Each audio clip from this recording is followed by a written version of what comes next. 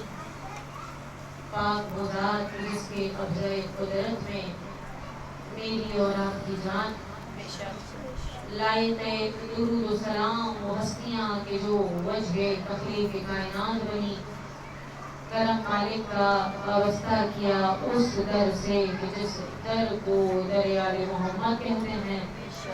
احسان اس رب کا کہ جس نے در در کی ٹھوکر سے بچا کر آل محمد کے در کا فقیر بنا. بارہا سنا ہوا جملہ صرف تکرار کر رہی ہوں، جو در کا فقیر وہ دنیا کا سب سے بڑا امیر. جو اس در پہ بیٹھ کر مانگتا ہے اسے کہیں اور مانگنے کی ضرورت ہی نہیں پڑتی کیونکہ اس در سے مل ہی جاتا ہے. اور میں تھوڑی کہہ رہی ہوں، ہم تو بچپن سے سنتے ہوئے آ رہے ہیں، صدیوں سے چل رہا ہے. کھانا دسترخوان حسن سے ملتا ہے، پانی سبیل حسین سے. ایسے ہی نا، کھانا دسترخوان حسن سے ملا، پانی سبیل حسین سے ملا. اور پھر بھی یقین آئے تو یاد رکھو یہ جو بارش کے قطرے برستے ہیں نا، یہ جو زمین سے دانا اگتا ہے، یہ حسین کے گھر کے سب سے چھوٹے علی کا صدقہ ہے. روز عاشورہ سے لے کے آج تلک کھا رہے ہیں دونوں جہاں صدقہ علی اصغر کا. احسان اس رب کریم کا کہ جس نے اتنی نعمتوں کے ساتھ یہ نعمت عظیم بھی عطا کی جسے فرش عجائب حسین کہتے ہیں.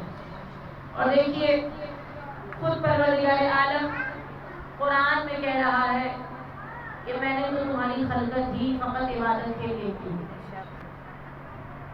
خود قرآن کہہ رہا ہے بسم اللہ الرحمن الرحیم وما خلقت الجن والانس الا لیعبدون. نہیں پیدا کیا میں نے جن و انس کو مگر اس کے کہ وہ میری عبادت کریں. گویا میری اور آپ کی زندگی کا مقصد کیا ہوا؟ عبادت. پروردگار عالم. اب اگر میں یوں کہوں تو غلط نہیں ہوگا کہ دیکھیں عبادتیں ہوتی ہیں تین طرح.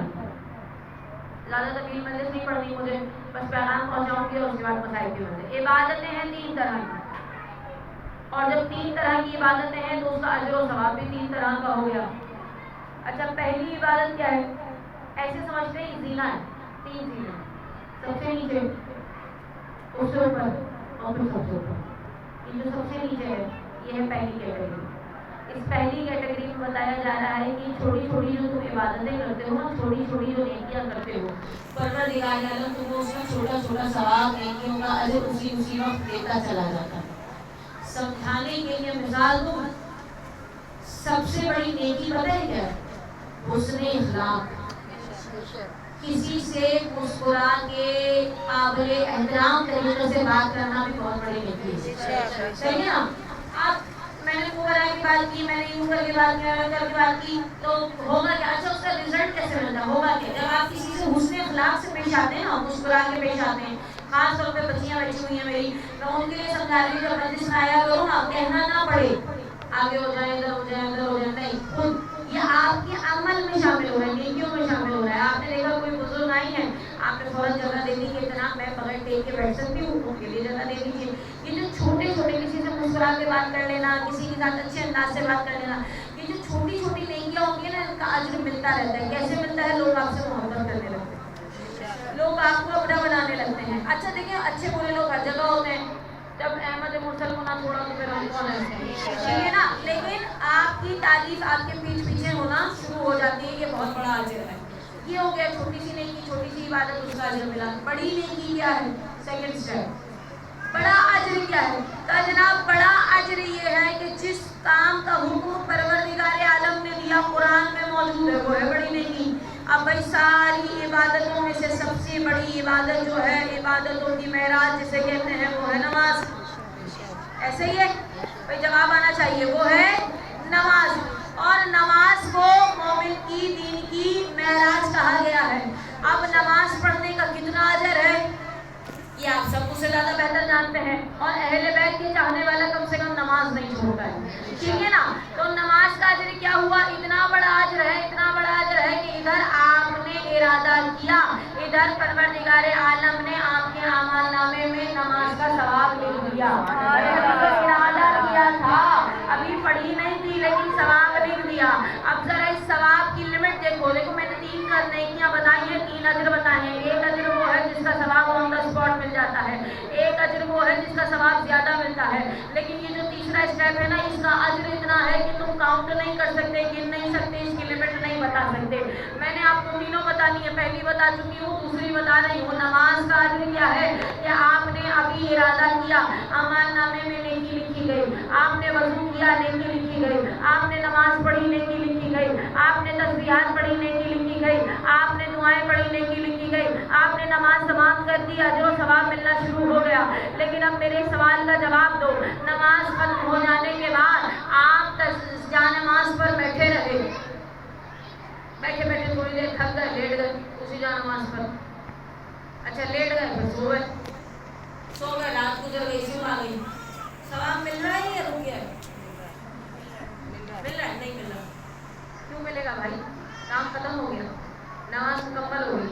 صحیح ہے نا. اب جا نماز سے اب ایسے ملنے لگا تو سب لوگ کہیں گے چھوڑو بس بٹھاؤ اور لیٹے ہو، پڑھے گا کوئی بھی نہیں. تو نماز کا ثواب نہیں مل رہا. کیوں؟ اس لیے کہ آپ نے عمل کر لیا. اب اس کے بعد رات بھر اس جا نماز پر لیٹے رہو، بیٹھے رہو، ثواب نہیں ملے گا. لیکن یہ میں نے کہا نا، جتنا عمل کرو گے اس کا اتنا ثواب مل جائے گا. لیکن مجھے جانا ہے تیسری منزل پر، وہ منزل جس کا ثواب انکاؤنٹیبل ہے، جس کے ثواب کی لمٹ نہیں ہے. بھائی یہ کون سا ثواب ہے؟ آؤ ذرا میں بیان کروں کہ کون سا ثواب ہے. لطف لینا. تم نے مجلس میں آنے کا ارادہ کیا، ثواب ملا. وہ پہنچ گیا، میرا سلام نہیں پہنچا، میں انگلی پکڑوا کے پہنچا دوں گی. تم نے مجلس میں آنے کا ارادہ کیا، ثواب ملا. مجلس میں آئے، ثواب ملا. نوحہ پڑھا، ثواب ملا. اپنی ڈیوٹی کی، ثواب ملا. کریا کیا، ثواب ملا. پرسہ دیا، ثواب ملا. تبرک کھایا، ثواب ملا. مجلس ختم ہو گئی، زیارت پڑھی، ثواب ملا. اب تم جا نہیں رہے، فرش اعضاء پر بیٹھے ہو، لیکن یہ خدا کا کرم ہے، جتنی دیر بیٹھے رہو گے ثواب ملتا رہے گا.